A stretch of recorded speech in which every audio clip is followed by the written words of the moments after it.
कोई परमपिता परमेश्वर को मन से पुकार करके तो देखे, दौड़े चले आते हैं भगवान। द्रौपदी ने परमपिता परमेश्वर को जब प्रेम से पुकारा तो दौड़े चले आए। कितने महानुभाव बैठे थे उस सभा में। भीष्म पितामह, धृतराष्ट्र, द्रोणाचार्य, कृपाचार्य, महात्मा विदुर, जो कि सभा को छोड़कर जा चुके थे, लेकिन किसी ने हाथ नहीं बढ़ाया था द्रौपदी की रक्षा को। क्या ब्रह्मचारी भीष्म, जो इतने ताकतवर थे कि उनके सामने कोई टिक नहीं सकता था, क्या वो ऐसे वचनबद्ध हो गए कि अपनी कुलवधू की रक्षा नहीं कर सकें? क्या कृपाचार्य, जो कुल उस समय के गुरु थे, उनके कुलगुरु थे, क्या कुलगुरु होने की यही परंपरा है कि सभा में बैठे हुए सब कुछ नग्नता देखते रहें? एक बार भी कुलगुरु होने के नाते ये नहीं कहा कि ये क्या हो रहा है सभा में? ऐसी सभा को नष्ट भ्रष्ट हो जाना चाहिए। जिनके आगे अच्छे अच्छे महारथी नहीं टिक पाते थे, गुरु द्रोणाचार्य, जिन्होंने सबको शिक्षा दी थी, उनसे ये भी नहीं कहा गया कि गुरु का अपमान कर रहे हो तुम। जिस सभा में गुरु द्रोणाचार्य बैठे हैं, उस सभा में इस तरह की नग्नता दिखा रहे हो। लेकिन इन सब की तो बात ही छोड़िए, पांचों के पांचों पति भी द्रौपदी को नहीं बचा पाए। पांचों पति बचाती भी कैसे?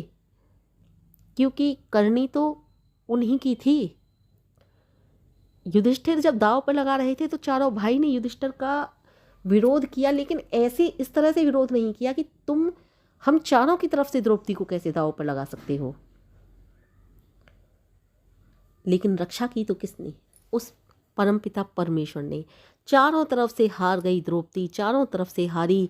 रो रो कर पुकारा उस कन्हैया को, आए कौन? कन्हैया ही बचाने आए ना। अब किस तरह से चीर बढ़ाया या खुद सभा में प्रकट हुए, ये तो परमपिता परमेश्वर जाने। लेकिन जो होनी थी वो सत्य कथा यही है कि द्रौपदी की रक्षा कन्हैया ने ही की थी, श्री कृष्ण भगवान ने ही की थी, परमपिता परमेश्वर ने ही की थी। उस समय द्रौपदी की रक्षा के लिए कोई आया था तो वो गिरधर गोपाल ही थे वो।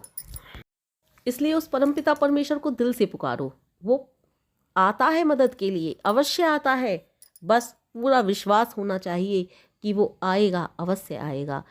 एक बार नहीं, अपने भक्तों की कितनी ही बार मदद के लिए आए हैं परमपिता परमेश्वर।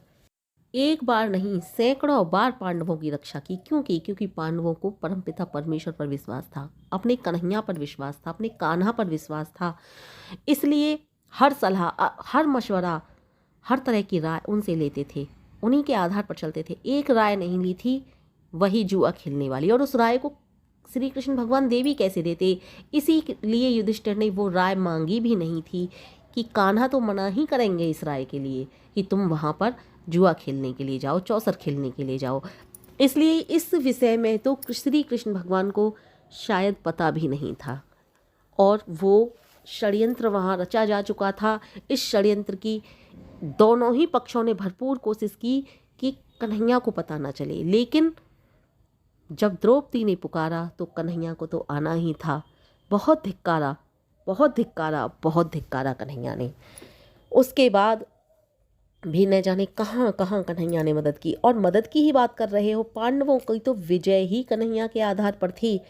न जाने कब वो उस युद्ध को समाप्त कर देते, कब, और हो सकता है उस युद्ध को होने भी ना देते।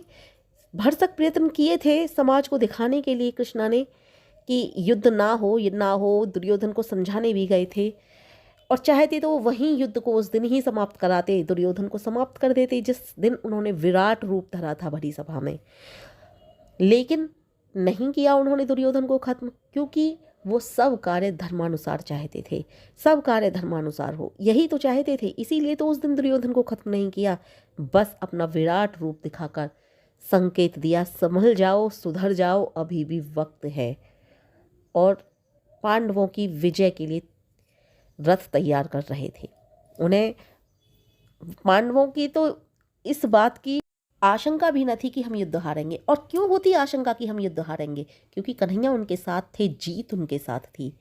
भरपूर विश्वास था उन्हें इस बात का कि जब कन्हैया हमारे साथ हैं तो जीत हमारे साथ है। जिस समय अर्जुन गए थे दुर्योधन और अर्जुन दोनों ही गए थे। दुर्योधन हालांकि पहले पहुंचे थे, लेकिन अहंकारवश सिरहाने खड़े हो गए और अर्जुन पायत खड़े हुए। तब भी उन्होंने यही कहा कि मुझे तो माधव तुम्हारा साथ चाहिए।